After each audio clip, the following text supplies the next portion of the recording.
From the heart of South Asia to the crossroads of Central Asia, from the turbulent Middle East and North Africa to the power corridors of the West, where narratives collide, perspectives matter, and stories connect. This is Beyond Borders. I am Omar Khalid. In the hour that will follow, we are going to try to decipher stories in a world without borders or boundaries and discuss items that matter in this changing world. We'll begin with what we call the top stories of the day, or in our words, region lines. We start from South Asia, where Pakistan's Defence Minister Khaja Mohammad Asif says that a broad understanding has been reached to establish a ceasefire and end all hostilities. However, the follow-up mechanism will be worked out in talks to be held in Istanbul on the 25th of this month. In an interview with Al Jazeera, Khaja Asif said the main objective of the ceasefire agreement is to halt terrorism and prevent it from threatening regional peace and security. Moving on to the Middle East, where nearly 100 Palestinians have been killed and over 230 injured since the ceasefire agreement, as Israel has violated the truce about 80 times. The repeated clashes have raised concerns over the stability of the fragile peace and the worsening humanitarian situation in Gaza. The escalation comes amid calls from hardline Israeli National Security Minister Itamar Ben-Gvir and opposition leader Benny Gantz for a full return to war, even after the release of hostages and bodies. In the West, President Donald Trump declares that the U.S. will slash assistance to Colombia and impose tariffs on its exports because President Gustavo Petro has done nothing to stop drug production.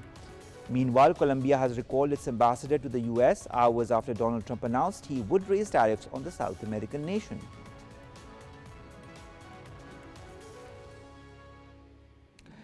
Also, the European Union has kicked off a high-level summit with top officials from Central Asia, the Caucasus, and other neighboring countries with the aim to make new trade routes in the region bypassing China and Russia.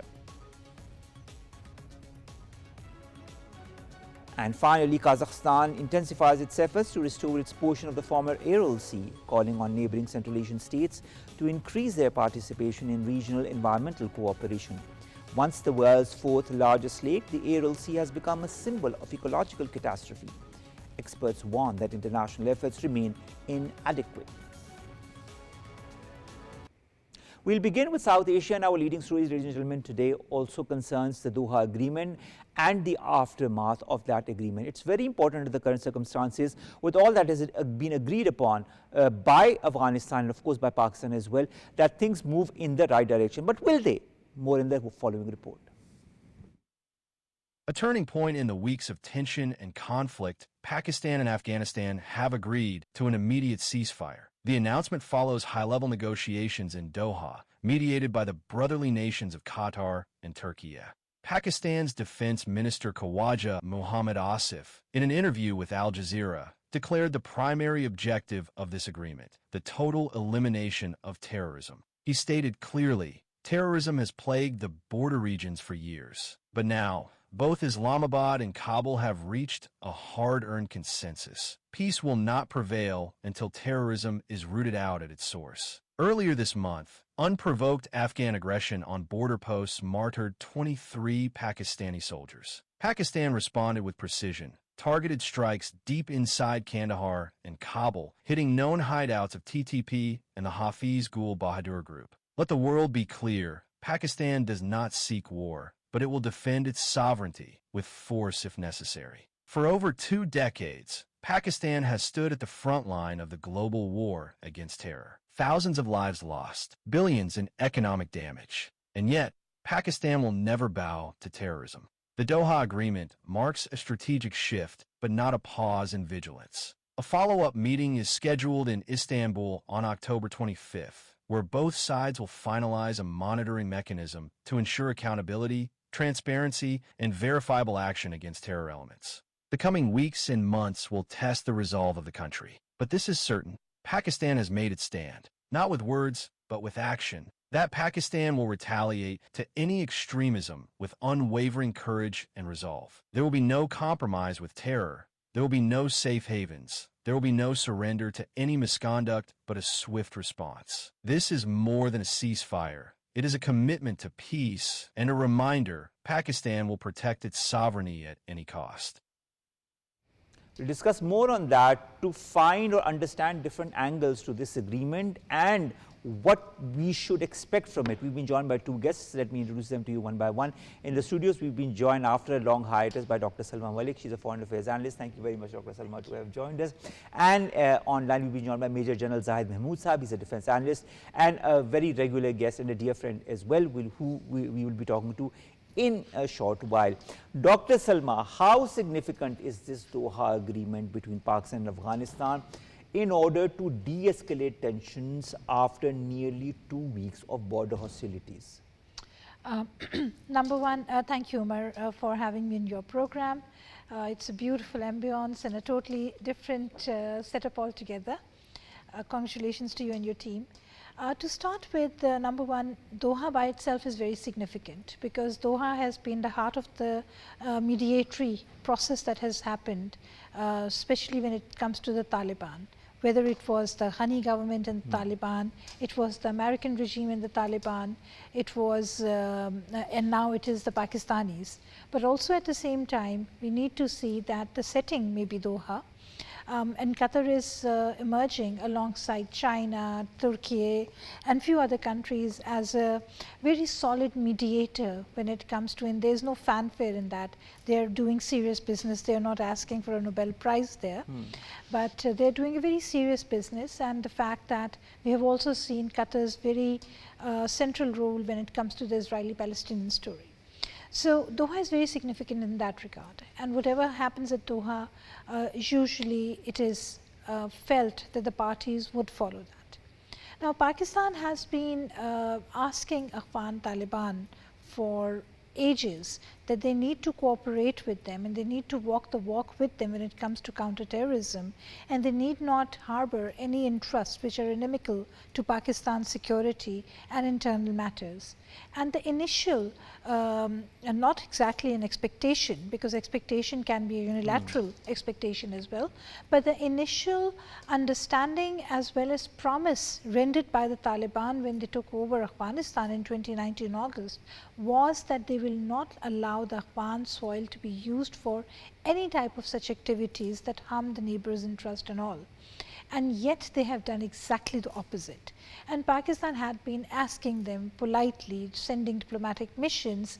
In fact, there are Pakistanis who are more empathetic towards the Afghan Taliban's stance than they've been towards the Pakistani government stance. So we have had given them the maximum leverage, and now that the things had totally tipped the balance, then Pakistan had to undertake kinetic actions.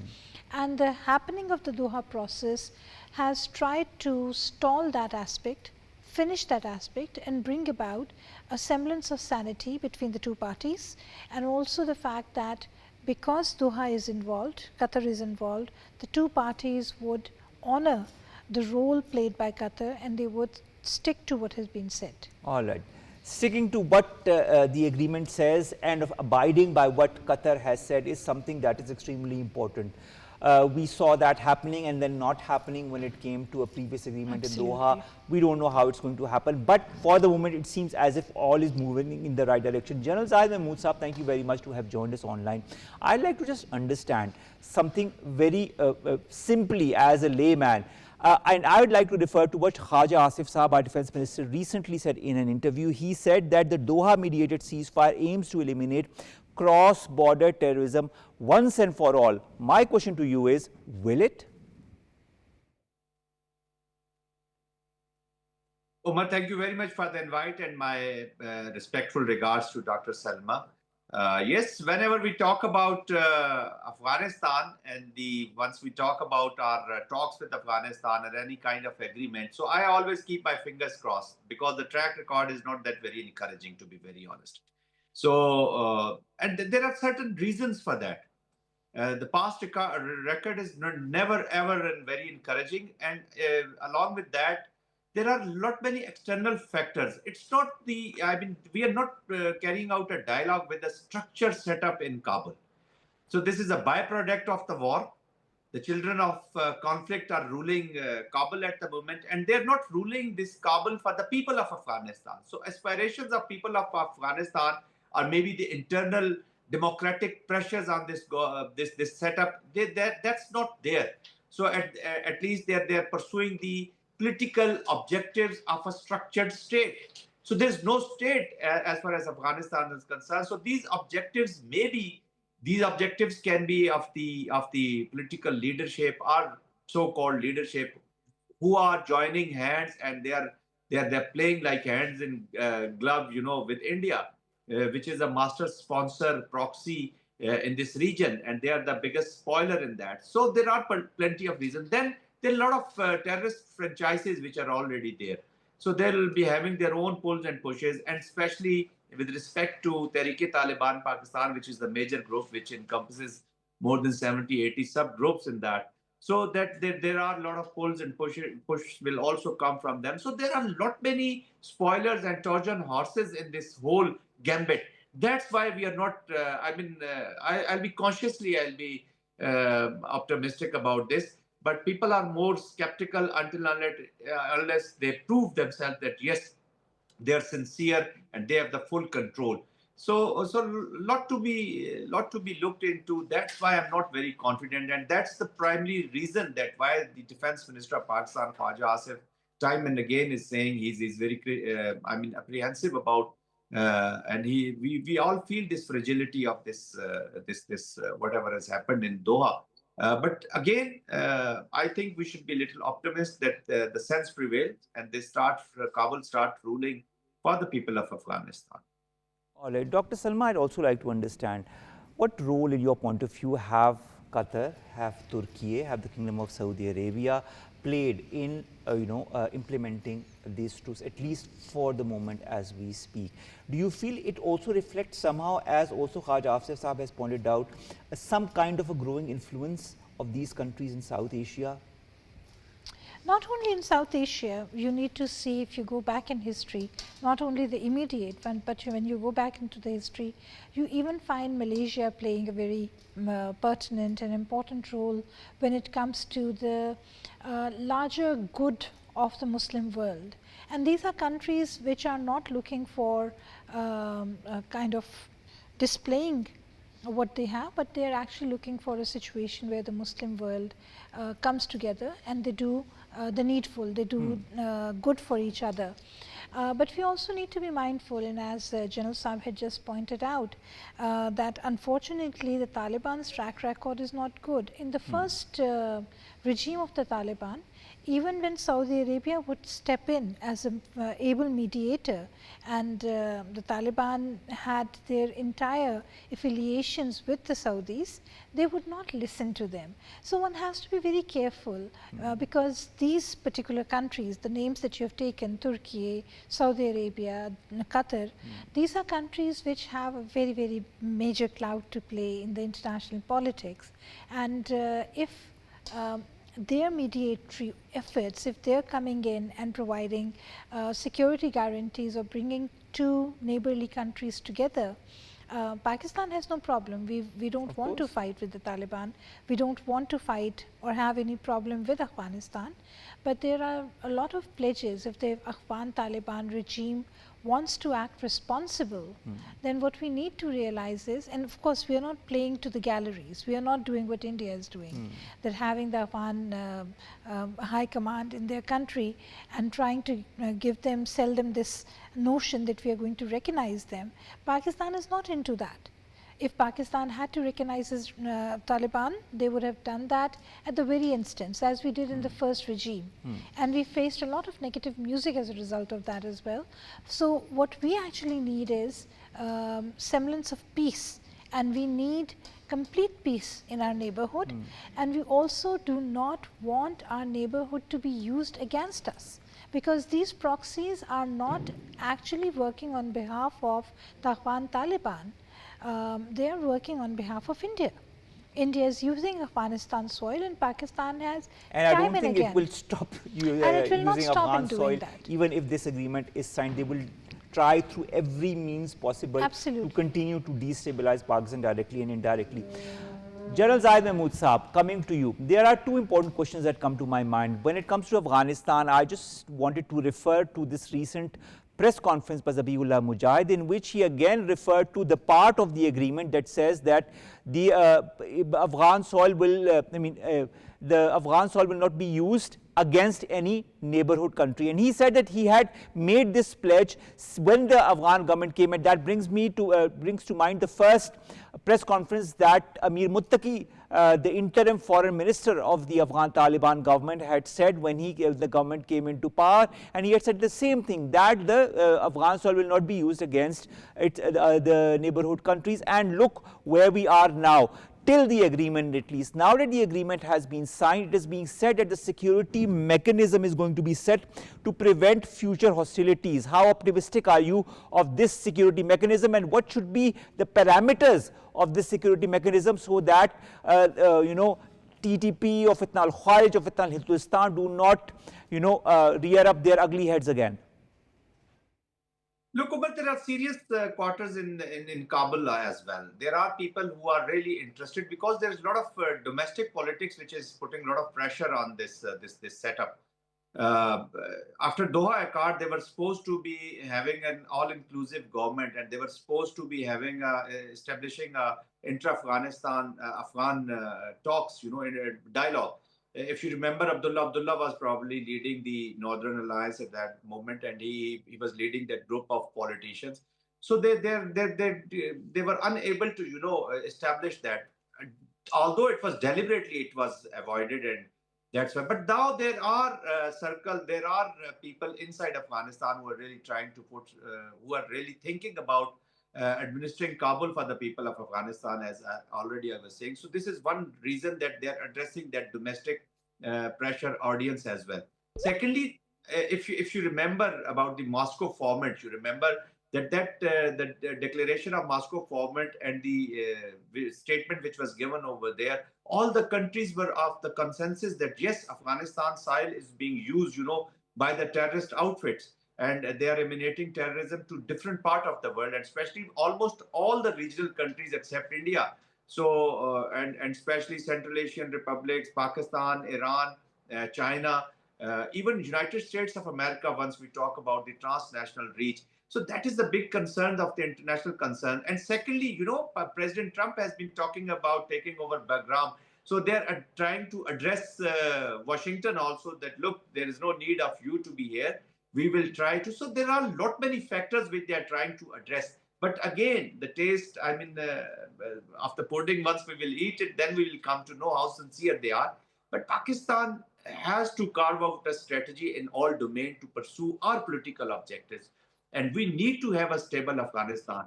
And to be very honest, the biggest mistake which Afghanistan Taliban have done is that they have weaponized the trust. People weaponize people. We have seen countries weaponizing food, weaponizing water, weaponizing, they have weaponized the trust. That's why the whole debate which we are doing, that we are not trusting them. So this is the big issue. This is the big loss, the credibility which this setup has, established. There's no credibility. Even their own people are not having any faith in them. How to talk about Pakistanis to have faith in whatever they're saying. So we need to create conditions for a better dialogue and for a better behavior change on Kabul. And once I talk about the creation of the conditions, it is in all respect, Omar. All right. I think that's very important. I think trust is that element that becomes extremely important in this day, in this relationship, in this agreement that has been signed between Afghanistan and Pakistan. Dr. Salma, Saturday is the next round of talks in Istanbul. What could be the outcome of this next round? Anything could happen between now, Monday, and Saturday. But if things, sustain themselves, what should happen regarding A, border security mechanisms, B, anti-terror cooperation this Saturday?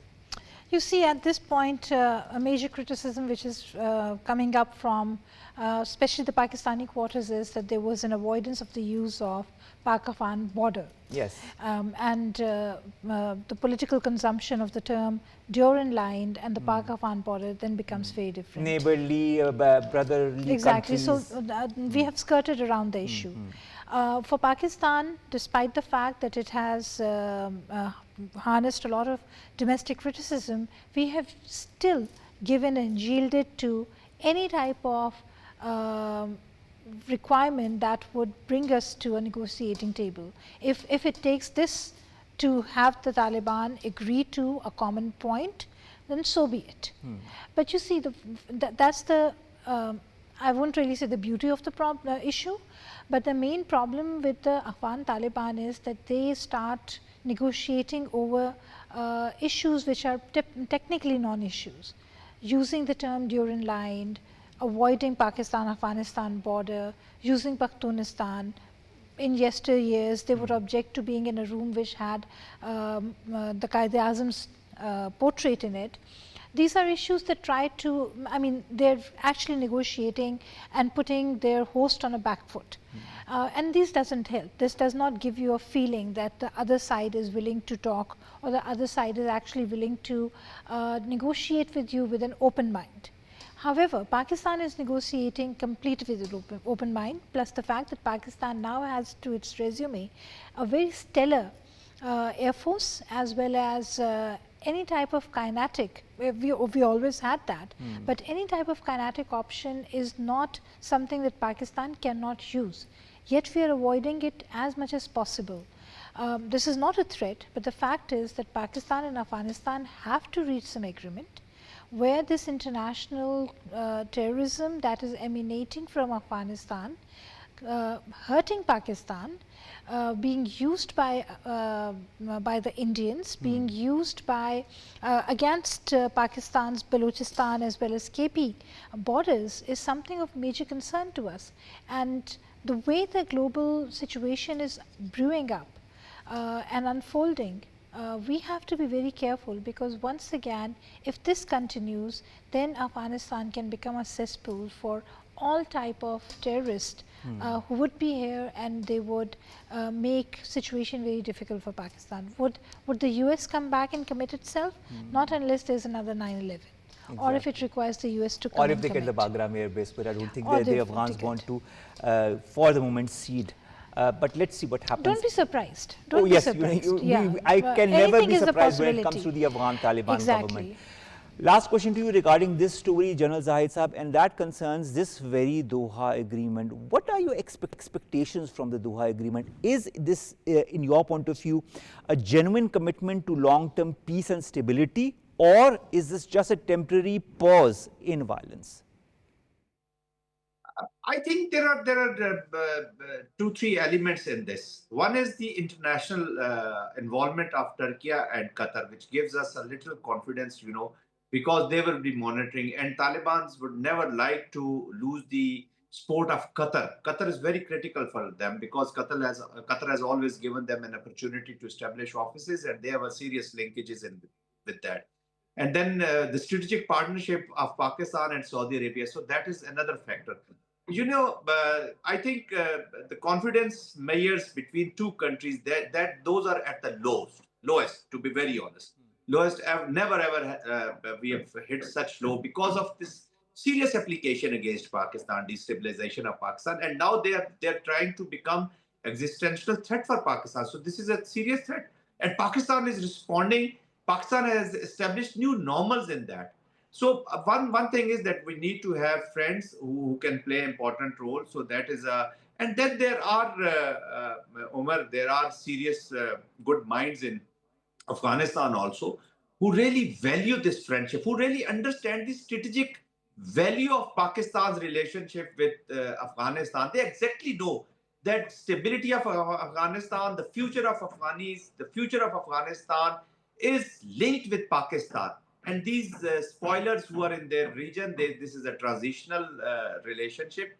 So these are the things. If that group, this mindset is able to, you know, impact this thinking by this present terrorist regime, I would say. Unfortunately, this is a painful thing because of our weak policies in the past, to be very honest, and we have to put our things in order as well for the future also. But this has given a Pakistan an opportunity, to reset the course for the future and a long-term one Afghan policy that is important. So if Pakistan stick themselves to this long-term policy, probably we'll be having better results. Maybe things would be little, jolty in the beginning. This journey can be little fearful in the beginning, but hopefully we will end up at a positive results, which is the requirement of the state of Pakistan. We need to have a national policy. This is not a Pakhtun issue. This is not a sectarian issue. This is Pakistan's issue. This is an issue of a person living in Karachi. This is an issue of person living in Lahore or Rawalpindi, Islamabad, or maybe Peshawar and Quetta. So we have to avoid it. All the political debate in Pakistan, we have to be very, very careful that we don't portray it as a Pakhtun issue. It's not a Pakhtun issue. It is a Pakistan issue. It is the issue between two separate nations, sovereign nations, and that's how we have to deal with it. All right, that's how we have to deal with it. Let's stay cautiously optimistic, but optimistic nevertheless, because things seem to be moving in the right direction. We have a truce, we have a ceasefire, and we have talks that are going to happen this Saturday as well in Turkey as well. We have the backing of important brotherly countries like Turkey and Qatar as well, and the goodwill of a lot of other countries as well. Let's now take you to Middle East and North Africa.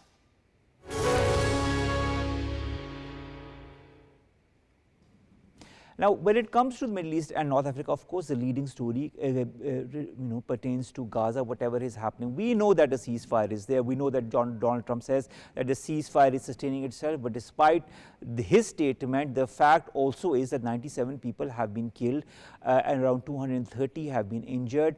And Israel has violated the ceasefire agreement around 80 times.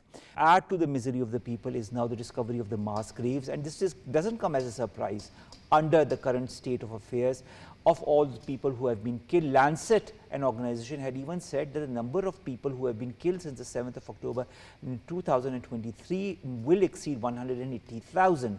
And what we are knowing, the 67 or 68,000 people who've been killed, is just the tip of the iceberg.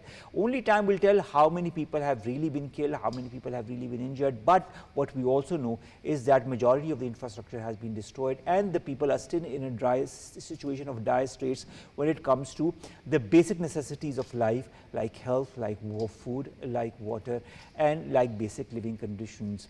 Under the current circumstances, when a ceasefire is in place, it's extremely pertinent and important that the world bodies, whether it be the UN or the West or even the US, put the necessary pressure on Israel so that it lets the aid trucks come in the necessary numbers so that the people can get food and water and resume some kind of normalcy when it comes to their new lives. But will it happen or not is a huge question altogether. We continue our discussion, and of course our discussion is with Dr. Salma Malik, who continues to join us in the studio. Dr. Salma, Israel kills 97 Palestinians, 230 are injured, and this just happens since the ceasefire agreement has come into place at 10th of October. What's at stake now, and what is the future of this deal in your point of view? Omar, primarily for Israel, the ceasefire or the semblance, the decoy that they used was to get hold of the hostages that Hamas had kept. And the fact that there was a lot of pressure, there was this build up in the Arab world against Israel, and the US wanted that the situation shouldn't come to a point where there is a flare up in Middle East and all the Muslim countries for once join their hands together and they actually undertake a kinetic action. Had that happened, which is actually most of us were thinking that may not really come about, because the consequences of such a kinetic action would have been enormous and unthinkable. Had that happened, Israel being Israel, Netanyahu being the beast that he is, would not have even avoided using tactical nuclear weapons and controlled strikes against Muslim countries, because there's no one stopping him, right? So the ceasefire happened.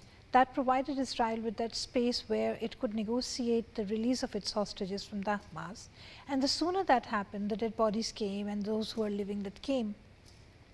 That was it. That was all that he required. And he has gone back on his word. And this is not for the first time. It has happened over these 2 long years. This has happened several times. There has been a lull in the war, and even that lull meant close to 10 people being killed at an average every day or few hours. So this will continue. Israel has a goal, Israel has an ambition. It has nothing to lose now. The only thing that it was negotiating for was the release of its hostages. So now there is nothing that the Muslim world or the Muslim countries hold against Israel as a bargaining chip. All right.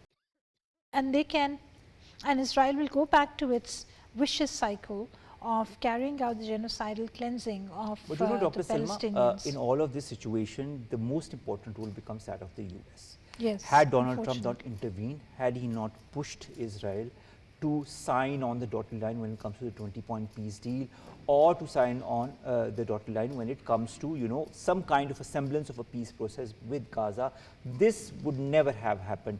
Now he confirms, and I'm referring to Donald Trump, he says that the Gaza ceasefire is still quote unquote in effect. He says that the UN wants it to be peaceful with Hamas, adding that it will be handled, Hamas will be handled toughly but properly. What's your take on that? What's going to be now the coming days or the coming weeks as far as the Israel-Hamas or the US-Hamas relationship is concerned? Will there be to and fro's? Will there be some kind of continuity of policies as far as this 20-point peace plan is concerned? What should we expect?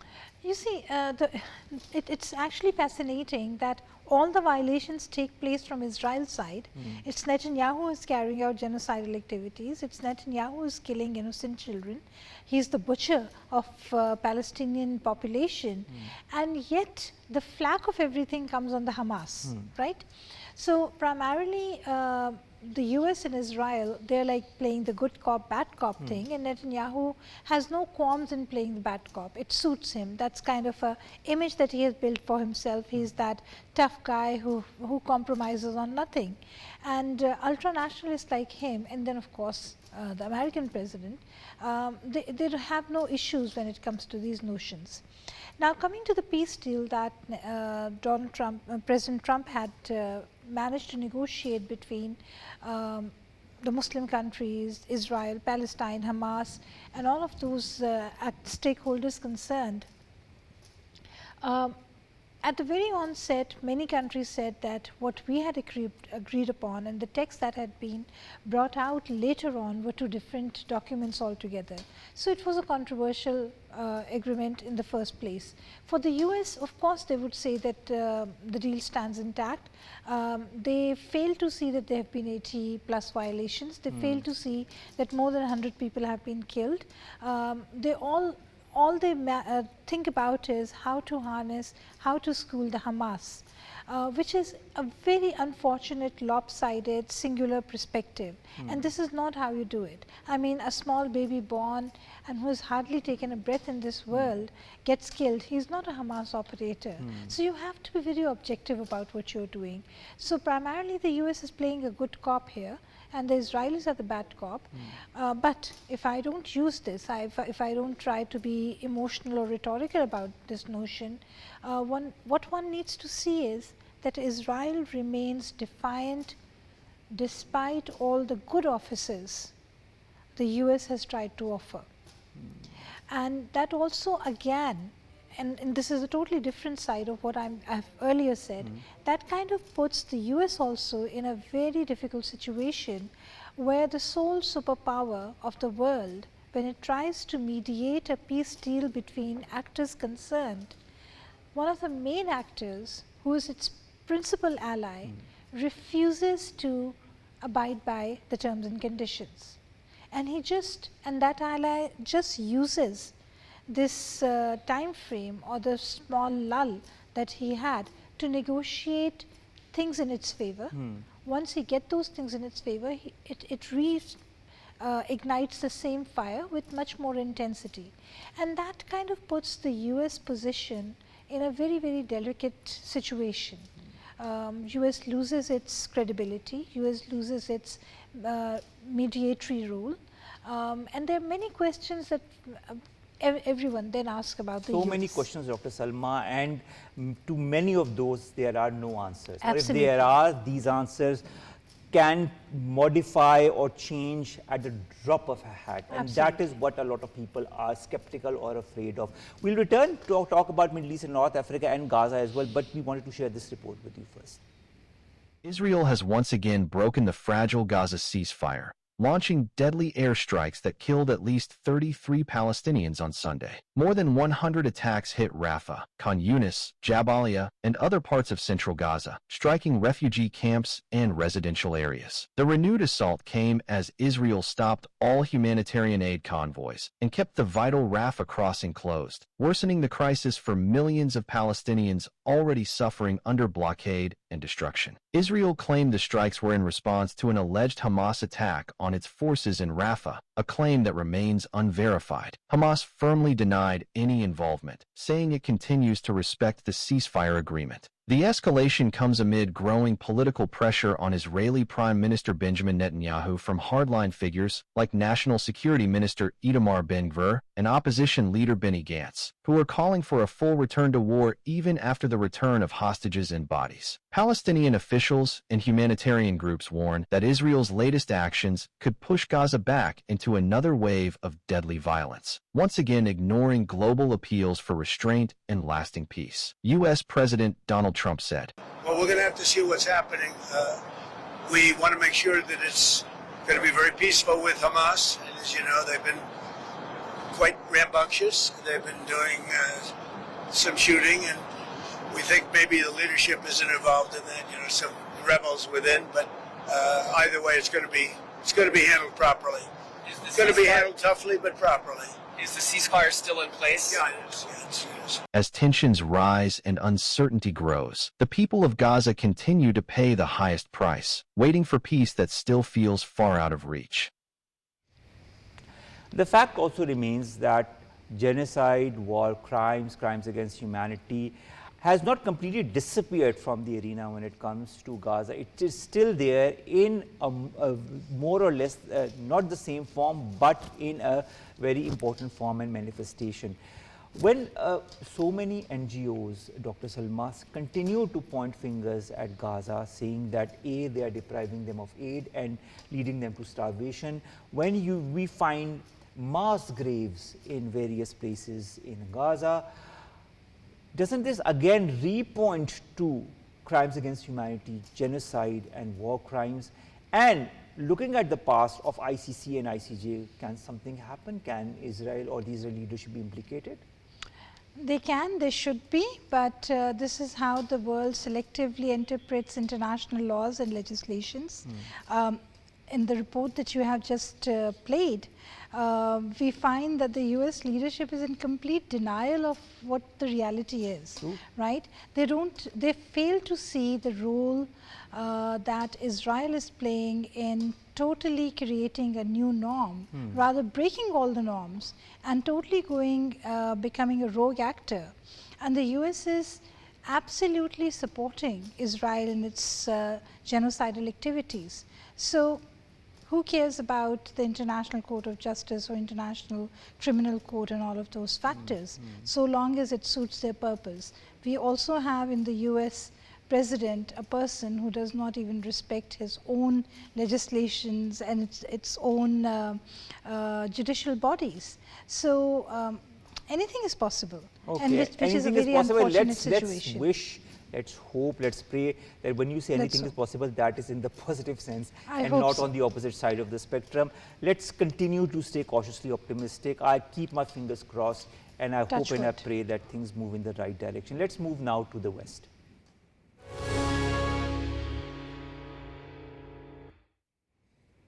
The first story in the West is the tariff war that is now brewing between the US and Colombia. Now, Donald Trump has sharply escalated his tensions with Colombia.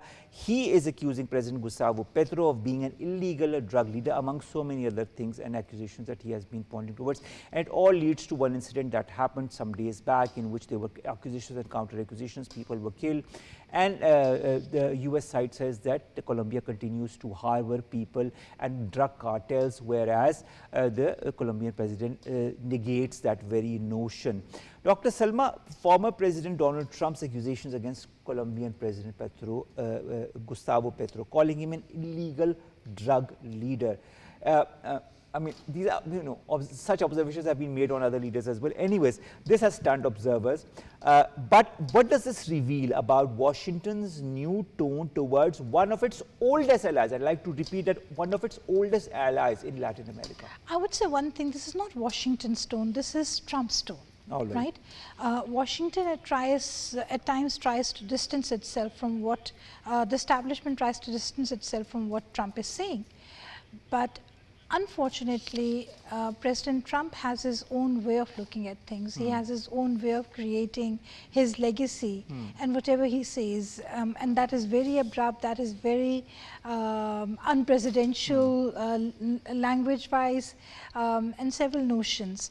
Today he's saying this about the Colombian president. Tomorrow perhaps they might actually be sitting and dining and wining together. So you never know what will happen, as we were saying in the previous clip.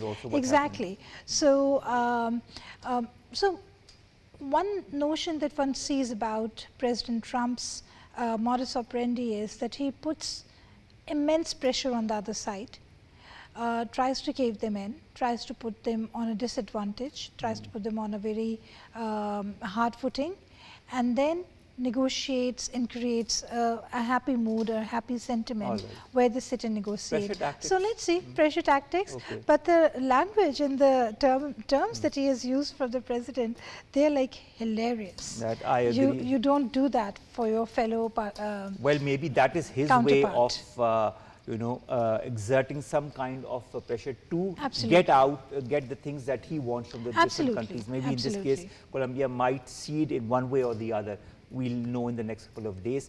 Let's come to our last two stories very, very quickly. The first story concerns the West as well, and that concerns the European Union that has now kind of readying new trade routes to bypass Russia and China.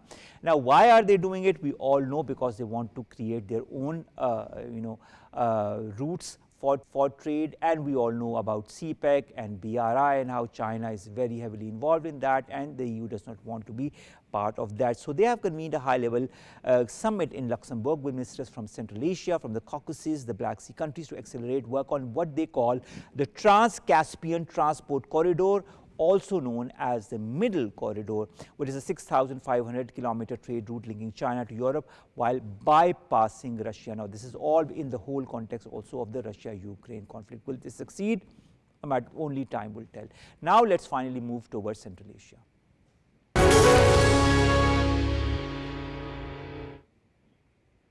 We thought we'd end today's show on a lighter, positive note. So Kazakhstan is leading efforts to revive the northern Aral Sea, which was once part of the world's fourth largest lake and now a symbol of ecological collapse.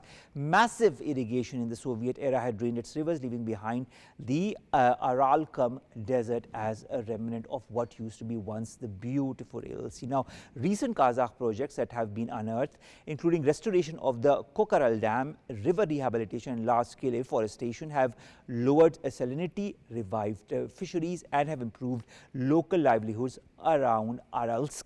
Now, at the Astana think tank forum also that was recently held, officials have urged neighboring countries to cooperate through the International Fund for Saving the Aral Sea, proposing digital monitoring and AI-based water management. Whether it revives the Aral Sea to its original glory, maybe not, but at least things are moving in the right direction as far as that is concerned.